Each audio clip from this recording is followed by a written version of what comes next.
Nezuro vanhu vakamuka vachipemberera vachitaura kuti Jacob Zuma azadza Orlando Stadium iko zvinezvi anogona kungowina election, but nhasi kwangomuka kune imwe decision yakatorwa. Vamwe vari kublema vachiti ipalapala mafia kureva team Ramaphosa. Vari kutaura kuti haana kumbofara nezvinhu zvakaitika izvozvo. So nyaya iri panapa yamuka yakaitika iri kupisa, iri kutenderera iko zvinezvi kunyika South Africa ndekuti South Africa's constitution court rules that Jacob Zuma is not eligible to run for a public office in May 29 general election. As a result, Jacob Zuma's name will be removed from the MK list of candidates standing in the election.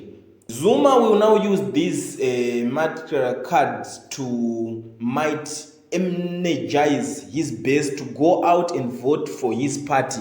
Kureva kuti iko zvinezvi strategy yakarohwa ndeyekuti Ramaphosa akatoongorora akaona kuti Zuma chokwadi ane fan base yakasimba. Tikada kutarisa kunana Durban, KwaZulu-Natal side kwaanobva ikoko, influence ya Zuma iri strong, and muSouth Africa havasi vese vakafara nekubva kwaZuma. Vanhu vakawanda pakutofarira vanhu chaiko chaiko vanotofarira Zuma kuSouth Africa, ndo zvinhu zviripo. So Ramaphosa akaongorora akaona kuti anogona kungodyiwa, ndo matauriro azviri kuitwa. So Zuma ndobva anzi hauchakwanise kucontesta, hauchakwanise kupinda musi wa 29 kureva kuti paballot paper Zuma anenge asiri kuwanika ipapo. Saka apa pamwe zvichaitika ndezvekuti Zuma achaisawo imwe candidate ichanoiswa face yayo paballot paper.